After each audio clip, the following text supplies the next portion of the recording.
Hello, everyone. Welcome to the Insight Show. This is Shreyas, and I have a very special guest today who can provide great insight into higher studies in foreign countries.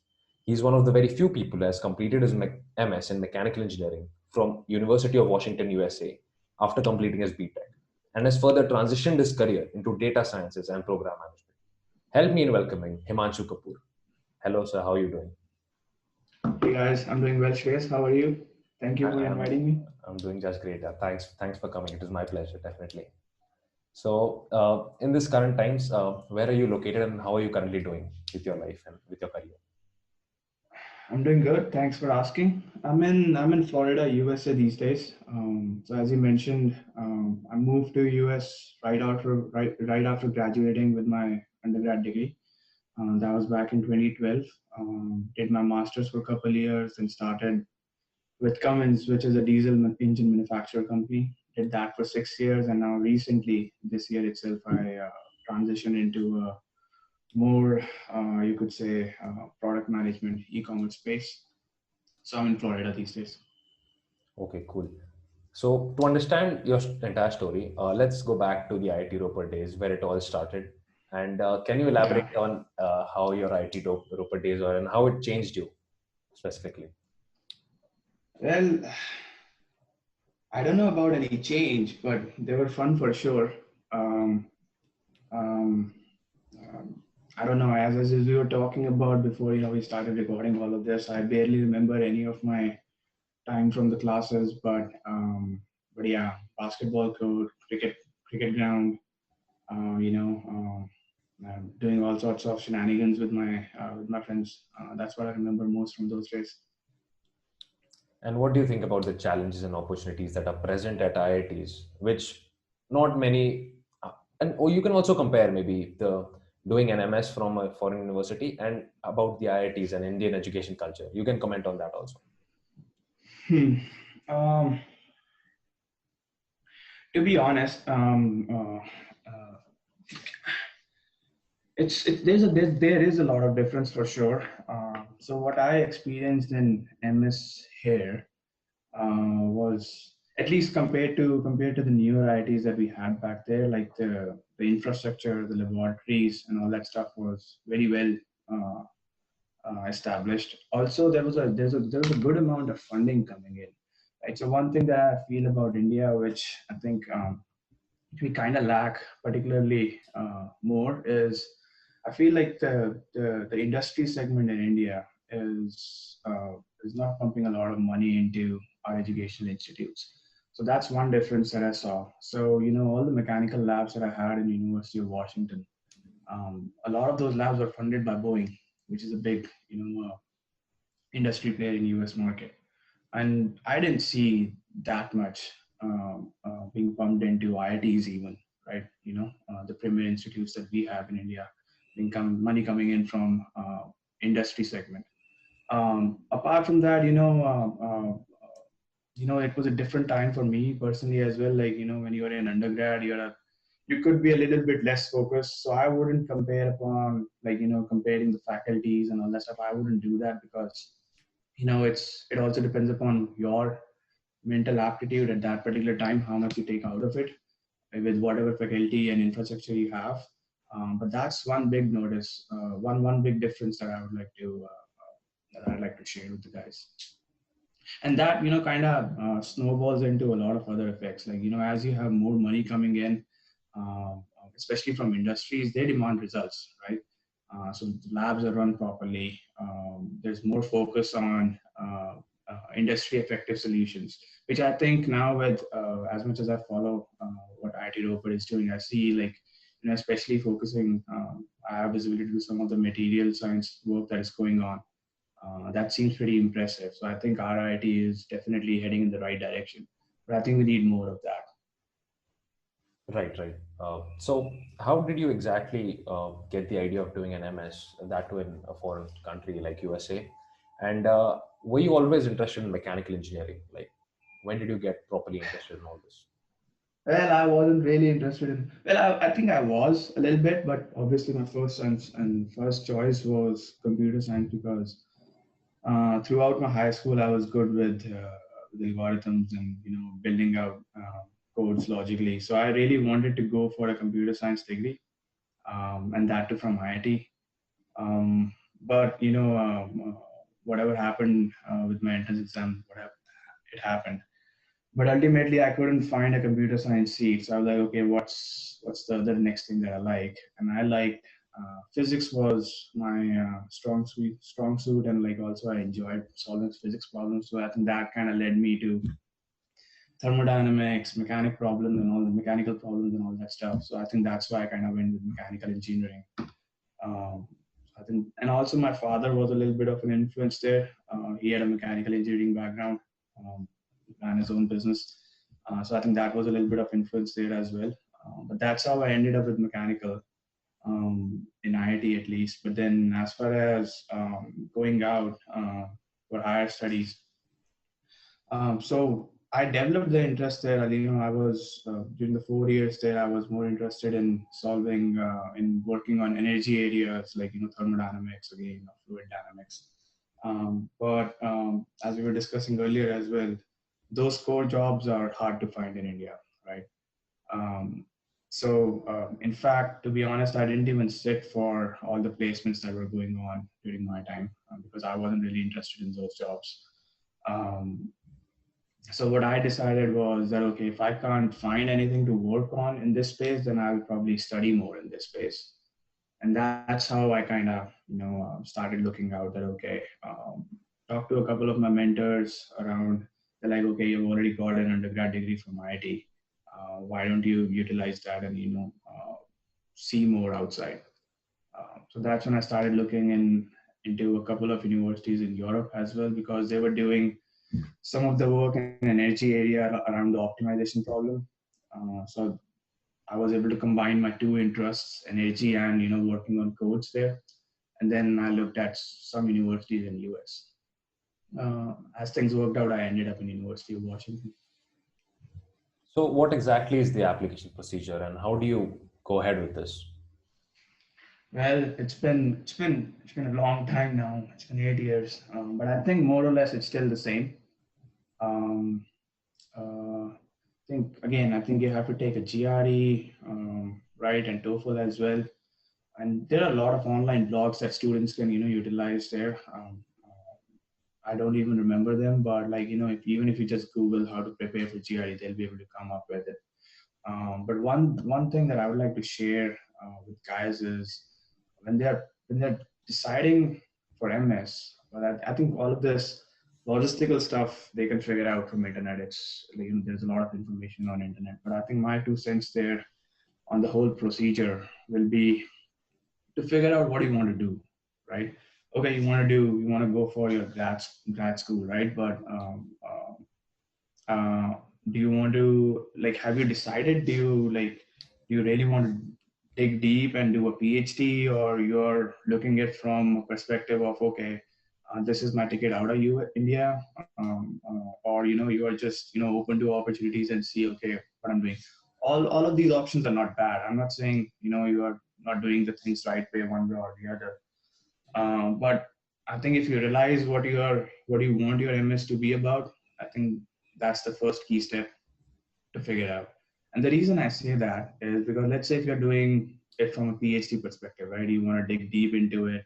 You really want a good research, a good thesis out of it. Then your university search will be different than someone who's thinking about okay, this is my ticket out of India, and I want to earn in dollars, or settle outside. Then that's going to be altogether different search for universities, and that's the whole reason I say that. And luckily for us, it was almost kind of luck for me because for us to find the right answers, forget that we didn't even knew what the right questions were. Like now you being connected to alumni who are settled outside, you can know about okay the immigration problems and all that. We didn't even realize all of that stuff. We were kind of playing it in the blind. Things turned out as they turned out for us. They kind of turned out for the better, but these are the questions that I'm kind of prompting current students who are considering to do this to think about. Yeah, so can you tell me more about, can you elaborate on the experiences that you've had in pursuing the MS? It's for 2 years, right? Yeah, mine was for 2 years. So my experience was, so I knew I was kind of open to it. I wanted to study into energy sciences and energy conversion systems. So I went for it, and then I was open to the idea of converting my MS into PhD. But pretty soon I started to realize that I'm kind of guy who likes to uh, uh, like that comes into another debate whether you want to be a generalist versus a specialist. So I realized that I like to hover from projects to projects, solve different problems. That's what I enjoy doing. So I kind of stuck with that. So I think within 6 months I kind of decided that okay, MS is going to be it for me, and then I'm gonna probably take a job, start solving industrial problems around what I'm learning, because that will give me multitude of problems to work on. Um, so that was my thinking while going into it. But as far as personal experience in the university campus, the campuses here are huge. They're well maintained. Like a typical big IIT campus that you have. Right. There's a lot of diversity as well, especially in US campuses. So that's one thing that I think enjoyed it as well, like interacting with people from different backgrounds. In IIT, I think you already get a little bit of taste of it, right? You kind of leave your hometown, you're kind of seeing people coming in from Bihar, from Tamil Nadu, from South, right, from Northeast as well. So you're kind of meeting people from different backgrounds, economic strata as well. So you're kind of becoming more accepting. It kind of makes you grow as a person. So I think um, it's like a bigger version of that. Like now you're just not bound to one country, but you're meeting people from different countries, different cultures. So that was one exciting piece for sure. And what exactly are the challenges that you faced while moving to another country? And definitely, when there's too much of diversity, it doesn't become that easy because you had a goal to, like, you Yeah. wanted to do something like this and so that. And moving to a foreign country actually makes it more tougher to have a better network, to perform better, to stay away from your family. And so, how exactly did you tackle that? It was easy for me to tackle that, because the reason I joined IIT away from Delhi was because I wanted to go away from my family. To be honest, I wanted to leave my home, right? So I've always been open to move to new places. I think that personally helps me a little bit, makes it a little bit easier for me personally. But yeah, there were still challenges, man. Like the biggest challenge that I had personally was a financial challenge, which I'm sure a lot of people relate to again. So one quarter I had a part-time job that I was kind of supporting myself with for daily expenses. Rest of the quarters I was doing TA work, which was adding about 20 to 30 hours on my week. So those were the kind of struggles. You are even in IIT when you're away from home, right? Like I think Digvijay talked about it that uh, he was like a well-coddled, boy in his house, and then he saw such a transition when he moved to IIT. So that transition happens, but even in IIT, like you are still being provided by your parents, and then suddenly, from there, you're in a new country. You're the guy who's looking after your expenses if you want to. Right? I had that extra pressure on myself that okay, I want to support myself on my own. So that was kind of some of the things that I think some people will relate to. So you have to accordingly plan for that. But apart from that, like I think meeting new people has never been awkward for me. So I think there I was all right. Um, One big struggle that I think I had, another struggle that I had personally was I wasn't used to attending classes. I think if I could bunk a class, I would bunk a class. That was one big struggle that I had. Uh, Going into classes, feeling motivated to, attend classes, like to listen to the lectures, gain as much as you can out of that experience. Because when you're paying that much, that makes you realize that okay, you're paying for it, you want to get as much as you can. In IITs, I think, as I was saying earlier as well, it was a different time for us. You're a little bit younger. You don't realize the kind of opportunities that you have around you. So I kind of skipped those classes. But that kind of changed in my grad school. That was one other struggle that I had personally. Yes. So after completing your MS, what exactly are the differences that you observed in the job perspective in mechanical engineering, typically in USA versus India? Yeah, so having stayed out for about 8 years, I've not stayed in Europe, um, but I think I've heard a little bit. I think US is a distinct economy in that way compared to even other Western economies. That whatever your area, you can find a job here. Whether you are a civil engineer, whether you are a geothermal engineer, geoscience engineer, whatever you want to do in your life, you can probably find something or something related to that. What and that's why I think a lot of people come here compared to you have option to go to Canada, Australia, European economies as well. I think all of those economies lack in certain segments, if not multiple segments, right? Um, but us being an international here makes it a little bit tricky. So as I was talking about, right, like even in my university, Boeing funds a large program in my department, but I couldn't apply for Boeing, and I couldn't apply for 10 other companies that I can name. S&P 500 companies in my area, just because those companies are have some defense restrictions, so they can't hire internationals in certain areas, right? So that kind of starts making it a little bit tougher. Again, it's not that jobs aren't here. It's for core students. It's more about you being an international makes it a little bit tougher for you. So that's the scenario here. Again, for software guys, it kind of becomes a little bit easy comparatively because a lot more companies are working on that area and they have a lot less restrictions from the government itself. So that's another thing that I think guys should think about, research about when they're planning their move there. So, But yeah, opportunities are there. It's just a little bit more struggle to find there. I know. Me personally, I think when I was looking for a mechanical engineering job, I must have applied to like 200 companies, but I only got one interview call, and I had to convert that one. So that's the kind of struggle that you're looking forward to. It's not that I'm not trying to, demotivate anyone, but I think it's better if you plan that way. As I was talking about earlier, we didn't even knew what questions we had. We didn't even realize, like me, Aditya, Vivek, uh, uh, who moved from mechanical, started our grad school directly after undergrad. We didn't even realize we'd be facing these questions. But I think you have a good alumni network. Reach out to the guys. I'm sure a lot of us will help you out as our time allows. At least you'll get some right questions to answer. yes, definitely.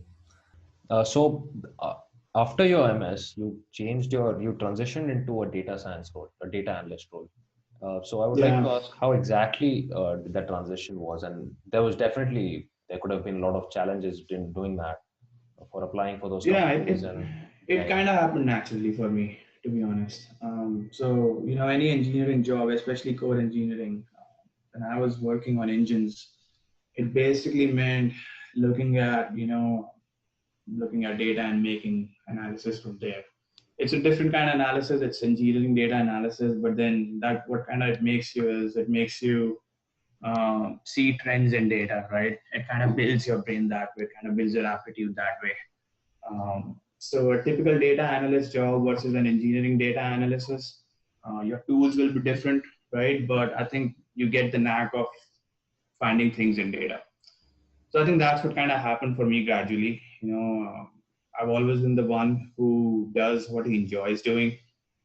So took mechanical because computer science wasn't available, but I enjoyed mechanical, so I took it. But then went for energy because okay, let's do that. I'm liking that. And then took a job in the engine industry because I wanted to work with engines.